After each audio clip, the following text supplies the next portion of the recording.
Excuse me, sir. Sir, you're in Mommy's video. You are in Mommy's video. You come here. What's up, BooTube? I'm back, and I'm sorry for the delay, especially when it comes to, Legends of Tomorrow, which I still haven't done. I had semi-technical difficulties again, but it's not as bad as before. Hi. Okay. You're in my video. Can you go get your toy? Come on. Or you want to stay here in Mommy's lap? Okay, you stay in Mommy's lap. But anyway, this is my reaction rant to Legends of Tomorrow, Season 2, Episode 4, titled Abominations. I was supposed to do this like around Friday, but I had a small technical difficulty. I don't know what happened. It wasn't as major as before, where I was like gone for gosh knows how long. But it almost felt like it. But anyway, I was really looking forward to this, because when I saw the preview of it after episode 3, which is Shogun, I was really looking forward to it because I saw zombies. I saw Confederate soldiers as zombies. That was the most brilliant thing I've ever seen in my life. So, let's start this off. Episode 4, Abominations. And my dog. High five? Yeah. We start off with this guy who apparently, I want to say, is a time pirate, because he obviously has like this mini little time ship capsule thing.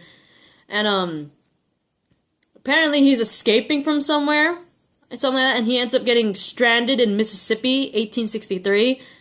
And then as he enters there, like a bunch of Confederate soldiers are there, like, who are you? What is this? All this stuff. All of a sudden he turns literally into a zombie. And it's like, okay, so he's the one who started it off, right? So, because when I saw the preview, I saw like a bunch of Confederate soldiers all like zombified, and it's like, how did that happen? How did we get Confederate soldiers as zombies, right? Sir? Yeah? Mommy's doing a video. Do you not see? Look at Mommy's finger right there. See? Mommy's doing a YouTube video. You behave? Okay. Blah. Yeah, okay, my dear. Okay. Behave. Good boy. But anyway, the team ends up getting a transmission that I think he's a time pirate when I first saw him. But anyway, they end up getting a transmission from the guy, and they pretty much confirmed what I believed. He was a time pirate. And just before he landed in Mississippi, he sent off a message, right? And the team ends up infiltrating it. And so they end up going to Mississippi, 1863. And upon arriving, hang on for a sec, guys. Sorry about that, guys.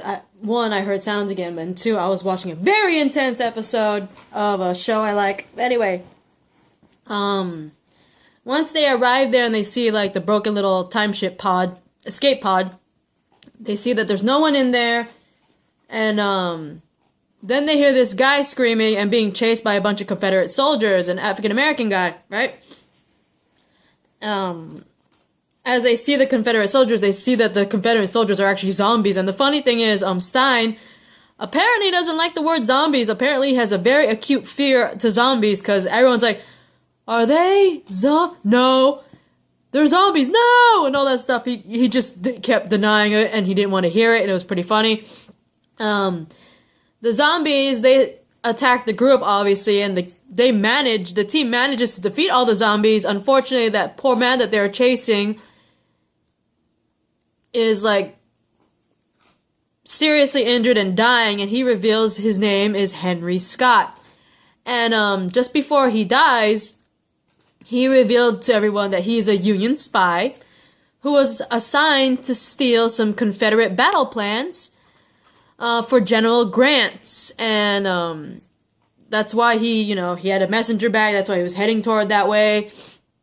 And just before he dies, he gives Jax all his stuff, and he's like, please complete my mission for me. And then he ends up dead. And it's just so sad and tragic, because it's like, man, poor guy. He actually survived running away from a bunch of zombies. And these are they're not like those typical Walking Dead zombies. These were zombies that could run, okay? They were fast freaking zombies, right? So it's like, the fact that he was able to get away on foot from zombies is amazing. The fact that he was able to get away from zombies that are not like typical Walking Dead zombies. These ones are actually fast. They could run and chase after you.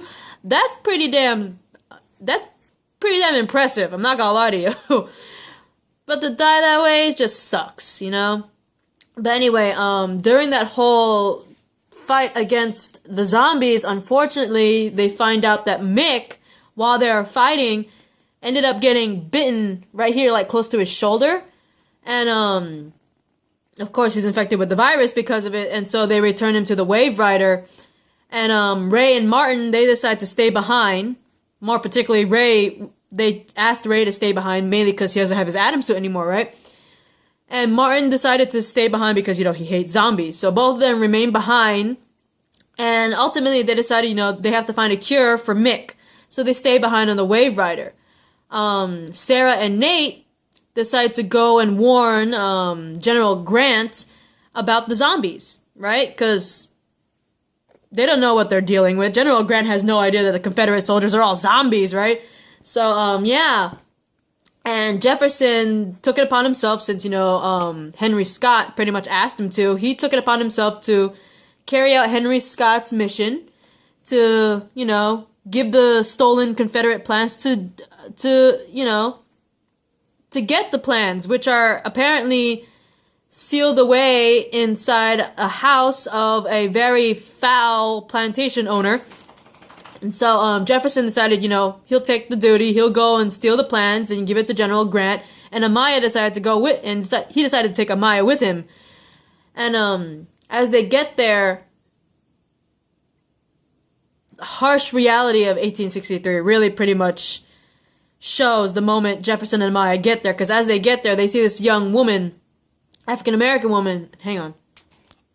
Sorry about that. I thought I heard something. But anyway, they see the harsh realities of the 1863 year, because they see an African-American woman and she's surrounded by a bunch of Caucasian guys, and they're all accusing her of something. I forgot what, but they're all mad at her, they're all accusing her, and they pretty much surround her and corner her.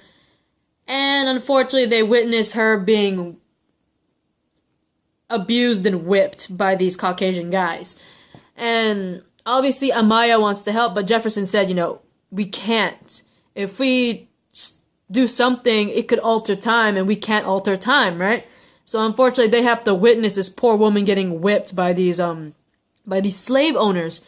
And it's very hard to swallow. I mean, if I was Jefferson or Amaya and I just witnessed slavery right there in the flesh, I would be shocked out of my right mind.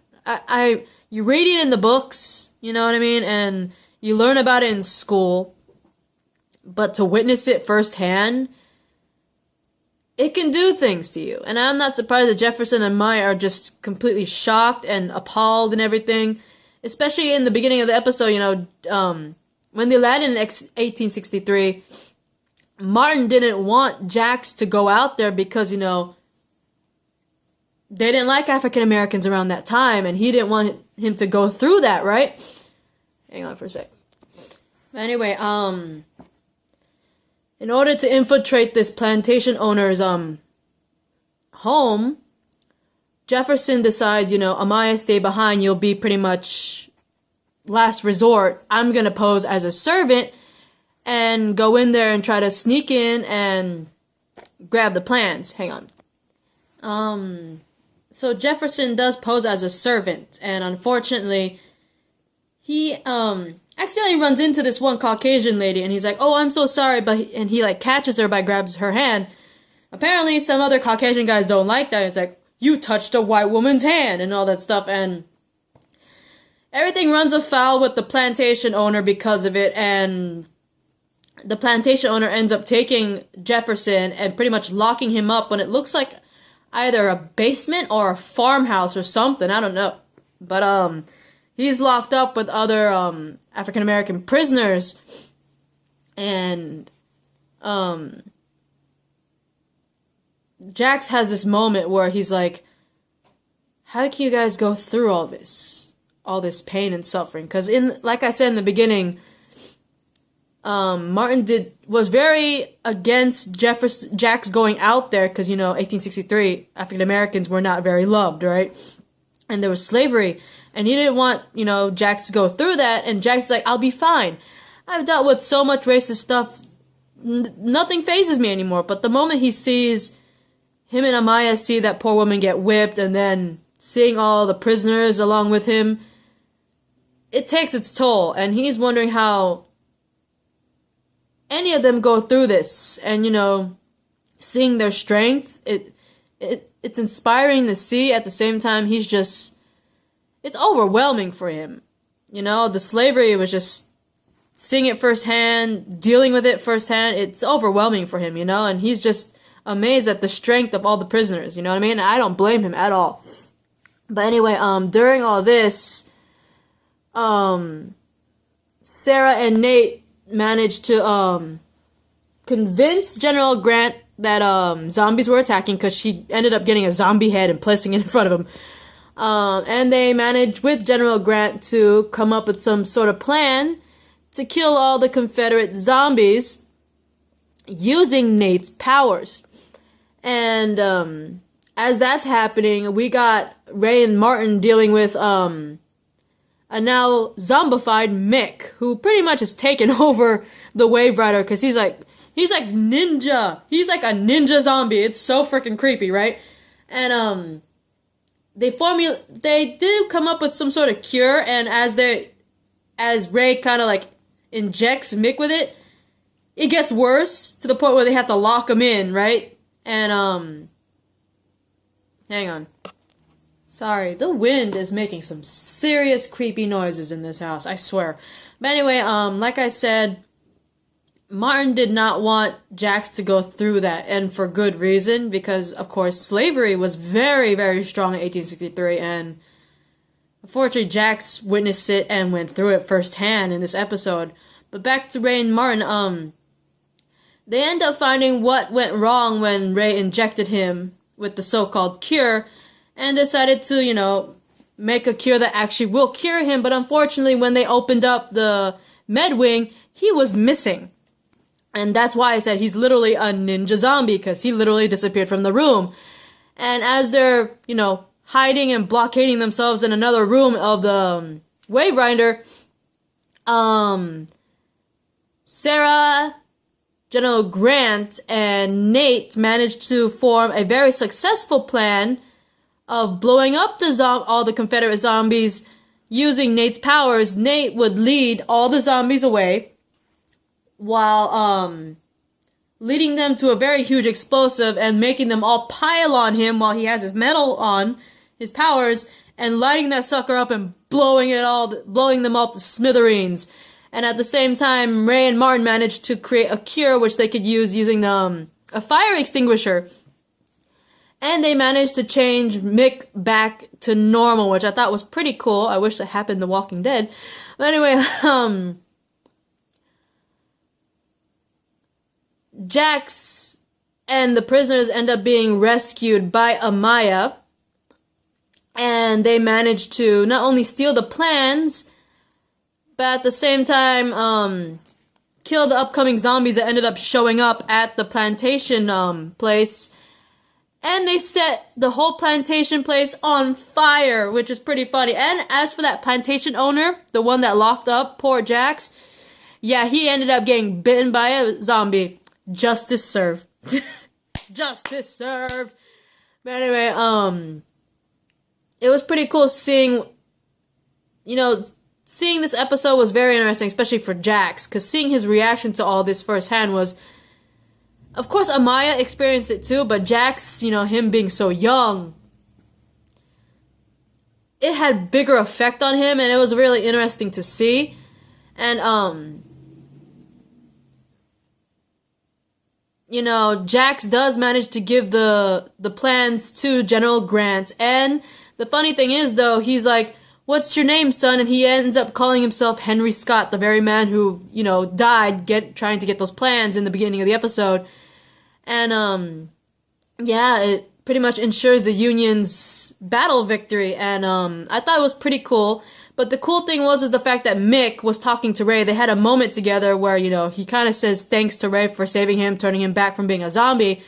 And as a thank you, he's like, you know, you may lost your Atom suit, but I need a partner. And the most amazing thing is he opens up his chest thing. He has like a chest of stuff, and he gives Leonard Snart's cold gun to Ray, saying he needs a partner. That's why I am running out of time, and I'll see you in the next video. But I really love this episode, and I'm looking forward to seeing Ray with the cold gun.